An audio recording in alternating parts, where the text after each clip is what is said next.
11월 26일 금요일 오늘의 말씀은 욥기 31장 24절에서 40절 말씀입니다. 만일 내가 내 소망을 금에다 두고 순금에게 너는 내 의뢰하는 바라 하였다면, 만일 재물의 풍부함과 손으로 얻은 것이 많음으로 기뻐하였다면, 만일 해가 빛남과 달이 밝게 뜬 것을 보고 내 마음이 슬며시 유혹되어 내 손에 입 맞추었다면, 그것도 재판에 회부할 죄악이니 내가 그리하였으면 위에 계신 하나님을 속이는 것이리라. 내가 언제 나를 미워하는 자의 멸망을 기뻐하고 내가 재난을 당함으로 즐거워하였던가. 실상은 나는 그가 죽기를 구하는 말로 그의 생명을 저주하여 내 입이 범죄하게 하지 아니하였노라. 내 장막 사람들은 주인의 고기에 배부르지 않은 자가 어디 있느뇨 하지 아니하였는가. 실상은 나그네가 거리에서 자지 아니하도록 나는 행인에게 내 문을 열어주었노라. 내가 언제 다른 사람처럼 내 악행을 숨긴 일이 있거나 나의 죄악을 나의 품에 감추었으면, 내가 언제 큰 무리와 여러 종족의 수모가 두려워서 대문 밖으로 나가지 못하고 잠잠하였던가. 누구든지 나의 변명을 들어다오. 나의 서명이 여기 있으니 전능자가 내게 대답하시기를 바라노라. 나를 고발하는 자가 있다면 그에게 고소장을 쓰게 하라. 내가 그것을 어깨에 매기도 하고 왕관처럼 머리에 쓰기도 하리라. 내 걸음의 수요를 그에게 알리고 왕족처럼 그를 가까이 하였으리라. 만일 내 밭이 나를 향하여 부르짖고 밭 이랑이 함께 울었다면, 만일 내가 값을 내지 않고 그 소출을 먹고 그 소유주가 생명을 잃게 하였다면, 밀 대신에 가시나무가 나고 보리 대신에 독보리가 나는 것이 마땅하니라 하고 욥의 말이 그치니라. 아멘. 죄악된 인류일의 사람들의 최대 논의 중에 하나는 바로 도덕과 윤리입니다. 사람들은 끊임없이 질문합니다. 어떤 삶이 좋은 삶인가? 우리는 마땅히 어떻게 행위해야 하는가? 끊임없이 질문하고 끊임없이 답을 찾아내려고 합니다. 여러분, 가장 도덕적인 삶은 어떤 삶일까요? 가장 윤리적인 삶은 어떤 삶일까요? 오늘 욥의 고백을 통해서 우리는 이 질문을 함께 생각해 보려고 합니다. 오늘 말씀은 어제 말씀에 이어서 욥의 무죄 맹세에 관한 말씀이죠.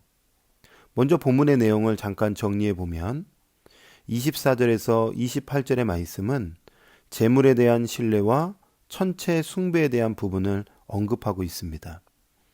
욥은 하나님 대신에 금이나 자신의 능력을 신뢰하고 그것을 하나님으로 만드는 일은 전혀 하지 않았다고 이야기합니다. 이것은 재물보다 하나님을 더 중요하게 여기라고 얘기했던 엘리바스의 말을 반박한 것이기도 한 것이죠. 욥은 해나 달을 섬기는 우상 숭배를 하지 않았다라고 말하는 것입니다. 여러분, 하나님이 가장 싫어하는 것이 무엇일까요? 10계명 중에 제1계명, 나 외에 다른 신을 내게 두지 말아라. 하나님의 얼굴과 나의 얼굴 사이에 그 어떠한 것도 있으면 안 된다. 즉 우상 숭배하면 안 된다라는 그 하나님의 명령, 하나님의 말씀을 그 전부터 욥은 지키고 행하고 있었다라는 것입니다. 무지하다는 것이죠. 29절에서 32절의 말씀은 적에 대한 미움과 손님에 대한 호의 거절에 관한 말씀이죠. 욥은 자신을 미워하는 자가 겪는 불행을 보고 기뻐하지 않았고 그의 멸망을 두고 승리감에 도취되지도 않았으며 대적이 죽기를 구하는 말로 저주하지 않았다라고 말합니다. 오히려 그는 미워하는 자가 공경에 처한 모습을 보고 외면하지 않았고 또 나그네를 거절하지 않고 호의를 베풀었음을 고백하고 있는 것입니다. 한마디로 사랑을 실천했다라고 이야기하고 있는 것이죠. 무죄하다는 것입니다. 33절에서 34절은 욥이 자신의 죄를 숨기지 않았음을 고백합니다. 오히려 자신의 잘못을 인정하고 사람들 앞에서 자신의 잘못에 대해서 책임을 다했다고 말하고 있습니다. 그리고 마지막 35절에서 40절은 욥이 마지막으로 땅을 착취하지 않았음을 고백합니다. 39절 40절 말씀에 보면 내가 만일 값을 내지 않고 그 소출을 먹고 그 소유주가 생명을 잃게 하였다면 밀 대신에 가시나무가 나고 보리 대신에 독보리가 나는 것이 마땅하니라 하고 욥의 말이 그치니라. 욥은 땅의 수확에 대해 값을 치르고 소유주에게 땅을 빼앗아 자기의 것으로 삼지 않았음을 분명하게 말하고 있습니다. 그래서 욥의 고백의 전체적인 것들을 정리해 보면 재물, 우상 숭배, 미움, 호의, 자범죄, 땅에 대한 착취 등 이 모든 부분에 있어서 자신은 무죄하다라고 고백하고 있는 것입니다. 우리는 욥의 고백 속에서 욥이 어떤 삶을 살았는지 엿볼 수 있습니다. 서두에 이런 질문을 했어요. 어떤 삶이 좋은 삶인가? 우리는 마땅히 어떻게 행위해야 하는가? 라는 이 도덕적, 윤리적 질문 앞에 욥은 어떤 모습을 보여줬을까요? 욥 자체가 선했기 때문에 또 욥이 남들과 다른 특출난 성품을 갖고 있었기 때문에 그렇게 사랑하고 정직하고 의롭게 살 수 있었을까요? 욥 자체가 위대했을까요? 당연히 아닙니다.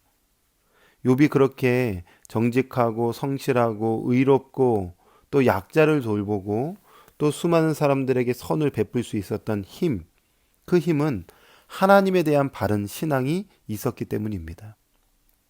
바른 신앙은 바른 윤리의 기초가 되는 것이죠. 바른 신앙은 바른 도덕의 기초가 되는 것입니다. 그래서 내 삶이 도덕적이고 윤리적이려면 도덕의 시작이시고 윤리의 근원이신 하나님 안에 있을 때에 가능하다는 것입니다.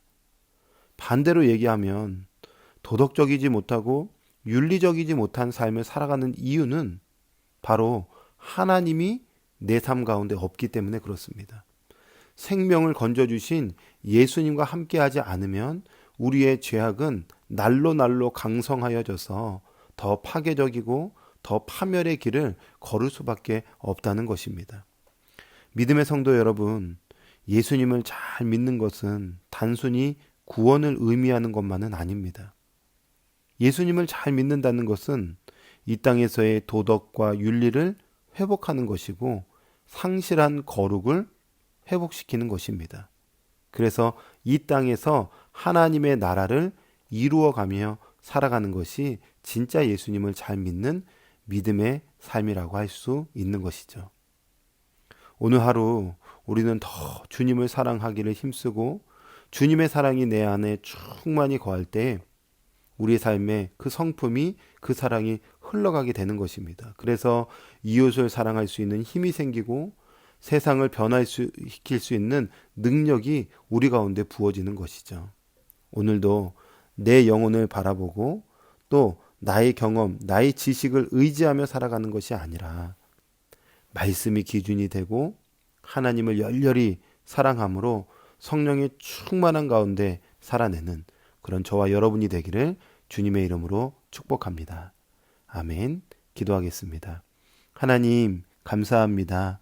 오늘도 귀한 말씀, 욥기 말씀을 통해서 참 도덕, 참 윤리에 대한 부분들 함께 생각하게 하심에 감사합니다. 하나님을 믿는 믿음, 바른 신앙이 바로 윤리와 도덕의 기초임을 기억하면서 예수님 잘 믿고 그 믿음 안에서 세상을 새롭게 변화시킬 수 있는 그런 은혜의 삶이 펼쳐질 수 있도록 축복하여 주시옵소서. 함께 하실 하나님께 감사드리며 예수님의 이름으로 기도합니다. 아멘.